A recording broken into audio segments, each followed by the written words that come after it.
your girl Tiana of Natural Allure. Hey, it's your girl Jonna. And welcome back to another episode of Curls Culture Couture. So we thought it would be fitting if we ran down a list of the top 10 New Year's resolutions. We know that all people usually make them, sometimes we break them, but according to USA.gov, they did a list compiled of some of the most common. We're just going to run down 10 of them for you and see if that matches what you do or not. So number 10, drink less alcohol. I can't say that I've ever made this New Year's resolution. I don't think that I drink in abundance, but I like my wine, you know, when I get home from work. Number 9 is to get a better education or go back to school. Now, me personally, I don't like school and I'll never go back. I applaud all of you guys that are going back to school, no matter how many kids you have, the husbands, how old you are, your work schedule, like you are making it happen. You are finding a way to go back to school and get your education. So kudos if that's your goal for this year. Number 8, get a better job. I know that for some of us, we do dread going to work every day. Then I think in 2015, it's time for you to go ahead and start anew. Don't even bring that into the new year. You can do something about it. If you find yourself complaining about your job every single day you come home, you're calling a friend, you're talking to your significant other about how much you do not like this job, it's time for you to go ahead and submit them resumes, boo-boo. Go ahead and get it out there, get you a new job, and stop complaining and make that change. Number 7, managing your stress. And this is the crazy thing because everybody has stress. A lot of times we take on more stress than we really need to. We're stressed out about things we can't control. Recognize, what do I really have control over? What do I have dominion over? If I don't have dominion over, meaning I can't affect change, I can't make this person change, I can't make that person change, then I'm not going to stress about it. Number 6, which could cause you a lot of number 7, and that is manage your debt. If you have people calling you, if you owe a lot of people, that's going to put a lot of stress on you. You know what I mean? When you get paid, you already know what you have is not yours. It belongs to everybody else that you owe money to. And that could really cause some strain on yourself and your relationships, you know, with friends and family, because you're always borrowing money. Leave those payday debts. Those payday loans alone. Those title car loans that will come and get your car and you will be messed up. And a lot of people, they have manageable debt. They just don't know how to manage it. So if you have to, you know, enlist a professional, then that's what you need to do. Number 5, take a trip. Take a trip. Yeah, if you have not taken a vacation a long time, like, take a trip. Plan a trip somewhere. If you don't have the funds to go somewhere exotic or out of the country, sometimes if you just look and find things to do in your own area, you'd be surprised where you live. There may be like a national park that is like free or next to nothing to go to. A lot of zoos and aquariums and museums and stuff, either they're free to go to or they're like free on certain days. Like, do your research and find something where you can take a trip. It doesn't have to be something exotic and costly, but just taking a break from their normal day-to-day scenery can really help you out. So once you manage the debt, you save little coins, you can take yourself a trip. And then you can manage the stress. Number 4, eat healthy food. I think we all say this to ourselves maybe 10,000 times throughout the course of the year, and especially around New Year's time. We want to eat healthier. We want to be more conscious of what we have going on. If you come off the gate just thinking you're going to be able to do something that you see somebody else do that has been eating like this for a while, you will fail. That's why diets don't work. That's why all fads don't work. That's why the pills and all this other stuff that they have out there, it does not work because you're not committed to it the way that you should be. So you're looking for something that is going to get you to where you want to be, but you don't have to necessarily jump into it and just everything you eat is healthy, because it's not going to work for you. Number 3 is to get fit, which kind of goes along with number 4.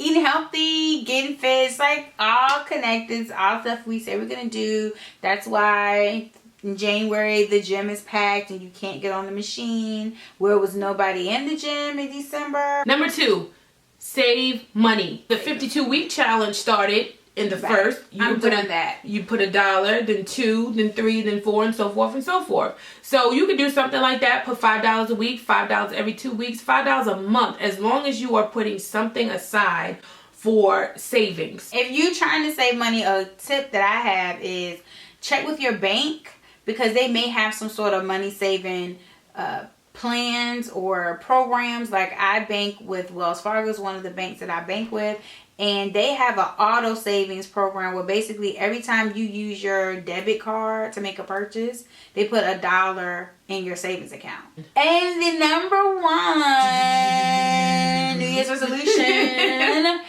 is to lose weight.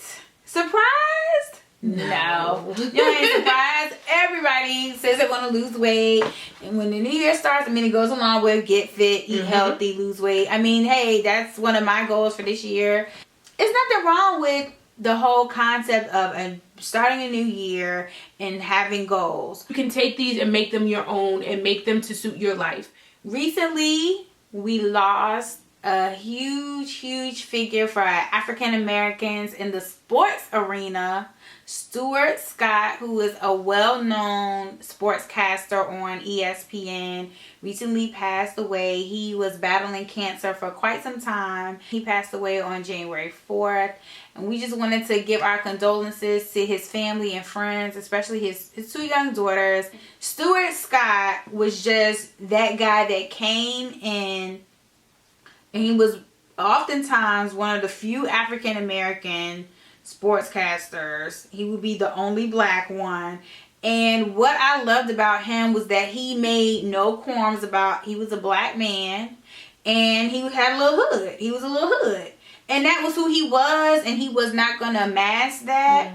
He spoke to us. He used those slang terms that we could relate to. But don't get me wrong, you knew he was intelligent, and he made everybody else adapt. He made everybody else adapt. Next thing you knew, there were white sportscasters saying swagger. And we were like, where? Did he just say swagger? Like, when we started saying that. And that's when you started to see the culture of just sports and sports conversating change. Because, listen, the majority of sports plays, especially in football and basketball, the majority of those guys are young black men. And they listen to hip-hop, and that's how they talk. And it doesn't mean they aren't intelligent. You know, you got your lowbrow and your highbrow. And he was able to bring that to his commentating. And from behind the scenes, the people at ESPN, they had nothing but like amazing things to say about him, his work ethic, his character. And so I'm going to miss seeing him on ESPN. It's going to be kind of weird not to know that you're not going to see his face anymore. And all the tributes and everything that were done were really heart touching. What's the next thing? Oh, next up. Oh, no, you go ahead. You want to talk about it?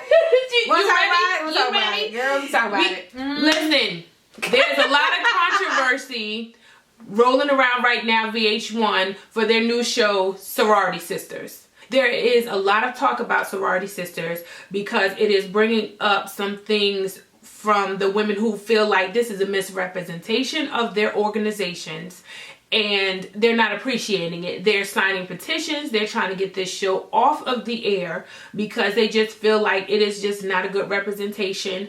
And it's a lot of back and forth. Well, if you feel that way about this show, well, what about, you know, shows like Love and Hip Hop, where African American women and women in general are not portrayed in a good light? You know, what about those shows?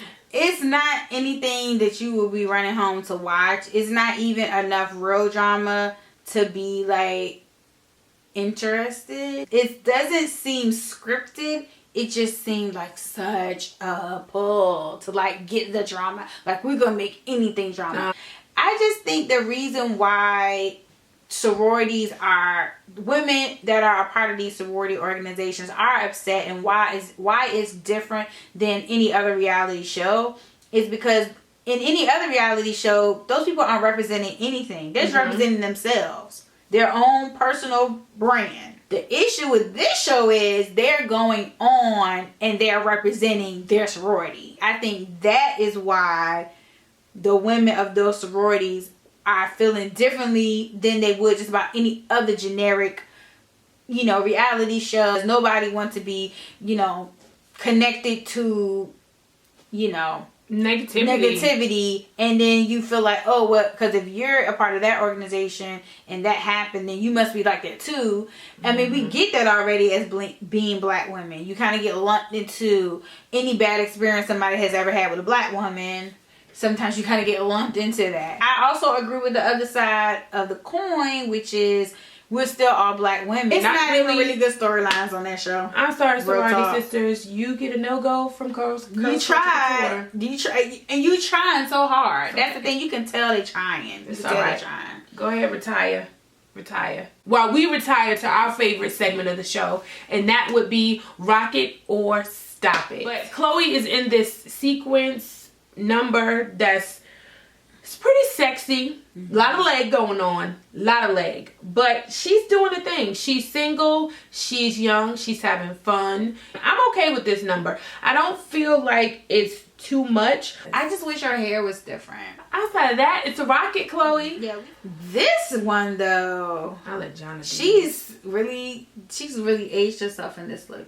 I don't like the boots. I don't like the scarf. Just because something is Louis Vuitton, don't get it twisted. You can still look a hot mess. Tell it. And this is one of those times. This is just not the Mariah we know. She looks like someone's grandmother. So we're going to say stop it, Mariah. Cut it out. Yes, go back home. Get your mojo back. Just because you and Nick are not together does not mean that you cannot be fly, because we know Miss Mariah Carey is a timeless piece. So we're going to need you to go back in the closet and redo that again. Okay? You gonna get the stamp. Start. Yes. So on to the lovely Miss Jessie J. I loves me some Miss Jessie J. I think the woman is powerhouse. I like this look, but however, her skin is too pale to have it that much showing. I feel like if this was a jumper, it would have been dead on. She still could have left a little bit of the stomach out if she wanted to. But having it be a two-piece, I feel like it's too much because she's too pale, in my personal opinion. I love the color. That cobalt blue, I love that color. And I think the outfit in and of itself is good. I just wish it was a one-piece. I'm going to say this is a Rop It. It's a Rop It. Like, it's not a complete Stop It. We can't really say nothing bad about it, but we ain't really like... We ain't feeling it either. Rihanna, girl, listen, I need you to just cut it on out. I mean, I know you sexy. We know you sexy. We know you have an amazing body, and you don't mind walking around bucket naked. We got it. But to walk around with just a suit jacket on, basically... Is that velvet? You're not going to keep taking anything and making it an outfit. She was at the British Fashion Awards, I believe it was. And that's not okay, Rihanna. It looks like exactly what it is. It looks like you just threw on a jacket and walked out the house with some heels on. Until our next episode, as always, don't forget to rate, comment, and subscribe. And leave us any of your questions that you have down below. We promise we'll get back to you. We'll be here every other Monday at 8 a.m. Peace.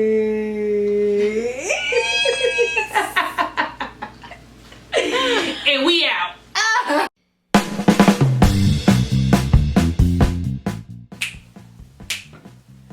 I'm trying to think. I feel like your hair is too big.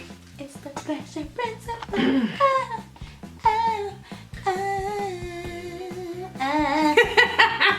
Hello, loves. It's your girl. Do I say that? I cannot remember. Okay, I'm sorry. It's the new year. Do I say naturally? I'm ready. Here we go. No, I'm not ready. Hold it. Okay, I'm sorry. That was frozen. My bad.